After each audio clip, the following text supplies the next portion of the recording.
in from the number 56 valve and traveling all the way to the front of the pump. The pump will send it to the storage area of the rocket. The rocket's first and second stage boosters were filled with conventional propellants, which took about 5 hours. The third stage booster will be filled with cryogenic propellant, which is lighter and allows for more power. The filling of this part will not start until 8 hours ahead of the launch. Once the cryogenic propellant is added to the rocket, the launch process will be irreversible. The rocket will carry Chang'e2 to the trans-lunar orbit. The satellite is then expected to take about 112 hours or nearly 5 days to reach its final orbit around the Moon. The lunar probe will test key technologies and collect data for future landings of Chang'e3 and Chang'e4. It will also provide high-resolution photographs of the landing area. Chang'e2 was produced as a successor to Chang'e1, which was launched in October 2007. The Chang'e probe series is named after the legendary Chinese moon goddess. Manixi, CCTV. And just ahead of the launch of Chang'e2, the Beijing Aerospace Control Center launched the last joint exercise for the tracking and control system. The exercise began 50 hours before the Chang'e2 launching. It simulates the entire tracking and control process, including the lunar probe's entry into orbit. The orbiting lunar probe's tracking telemetry station is part of this exercise. Unlike China's first lunar mission, Chang'e1, but this time the orbital lunar probe will be carried by the rocket directly to the Earth-Moon transfer orbit.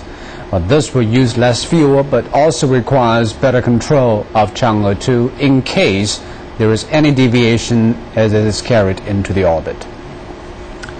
Well, China's second lunar probe, Chang'e2, the Beijing Aerospace Control Center has stated that they have started the last joint exercise for its tracking and control system. The operation began 50 hours before Chang'e2's launch window was set to open. It simulates all the entire process, including the entry and the satellite's tracking telemetry, is just also part of this exercise. Chang'e1, unlike Chang'e1, the probe this time will be carried by the rocket directly into the Earth's Moon transfer orbit, and the process will use less fuel and requires better control of the Chang'e2 in case anything occurs when it goes into orbit. The exercise has been conducted to test and control the angle of the satellite through controlling the position of the satellite, as the Chang'e2 should arrive at a designated height of 150 kilometers in space. The exercise symbolizes that China's monitoring telecommunications system, as well as all the other equipment, qualifies to operate the satellite launch. The Chang'e Monitoring and Tracking Center in China's Xinjiang Uyghur Autonomous Region is another important site in the whole launching process of Chang'e2, and our reporter Wang Zirui is there with the latest. Good evening, Zirui. Hello, Zirui. What is the weather like in Chang'e, and how did Thursday's preparation going on? Well, now I am at the Monitor and Control Center in Kashgar Prefecture of Xinjiang Uyghur Autonomous Region, and it's a little bit cloudy today outside in Kashgar Prefecture of Xinjiang, and it is predicted that in the next few days, such kind of weather won't influence the satellite monitoring work in the next few days. And it is known to all that tomorrow is October the 1st, the National Day, and also the day for Chang'e number 2 to launch. So all the engineers and working staffs in the station have tried their best to make the best preparation and the last rehearsal to ensure the smooth operation of the satellite monitoring work in the next few days. And they have taken several effective measures to complete this mission. First of all, they have the examination and check all the equipment such as the communication system and also the monitoring system to ensure all the equipment in the station are in the best condition while having the monitoring work.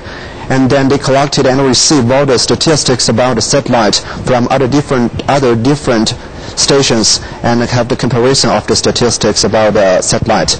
And the third point is also the most important point. All the working staffs in the station have carried out the emergency plan, and if there's any emergency happens during the satellite monitoring work, they can carry out the emergency plan to relocate and reposition the location of the satellite. Back to you, Zirui. Well, we know that Kashi Station is in the westernmost part of this country, so it is the first to get signals back from the satellite. And there's a bunch of engineers who've been working in Kashi in phase of any event happening. How they are bracing up for such a relay and communication work? Yes, today we also learned from the local officials that the average age of all the working staffs in the monitoring team is about 26 years old. Although they are 26 years old, they are very young, but they have the rich experiences of the satellite monitoring work, and they have undertaken so many important satellite monitoring work, including the Chang'e series and also the Chang'e 1. So with the best preparation these days and also the rich experiences they have got, so they are full of confidence in completing such kind of projects. Back to you, Zhe. Okay, thank you, Zhe, for your reporting from Xinjiang Uyghur Autonomous Region. And one focal point of the second phase is, of course, the use of the Long March 3C Harry rocket. For the very first time, the 3C will directly send the Chang'e2 satellite into the lunar transfer orbit. Our reporter Han Bin interviewed a number of key designers of the rocket system and explained some of the difficulties in the project. With the use of a dedicated highway, the Long March 3C carrier rocket is taken to the Xichang satellite launch site. It's the first time the 3C has been launched directly into the lunar transfer orbit. Li Jinghong, a key designer of the rocket system, reviews some of the challenges. It's easier to control the altitude of the rocket with 4 strap-on liquid rocket boosters, but the Long March 3C has only 2 boosters, so it's much more difficult to design its altitude maneuvers. Compared with the Long March 3A and 3B, the track designer needs more developed technology. The Long March 3C will send the satellite to some 380,000 kilometers away from Earth. Senior engineer Wang Ling says they have made 3 separate designs for the 3 desirable launching windows for Chang'e2.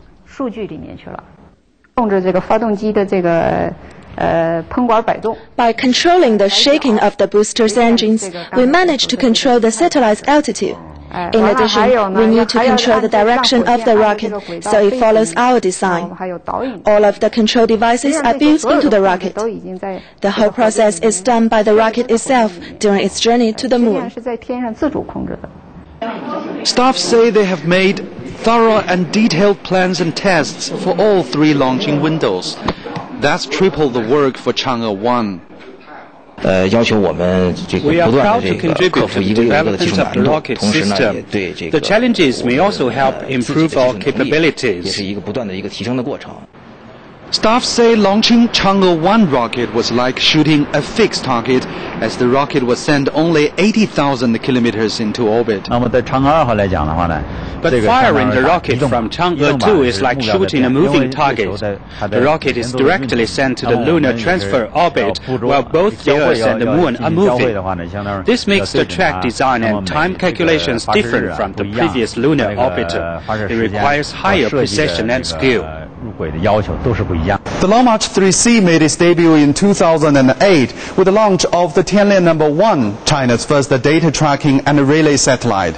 The Chang'e2 is the 5th use of the 3C. Chinese scientists say all of their work is to ensure a successful launch and to put the satellite precisely into the orbit. Han Bin, CCTV, Xichang.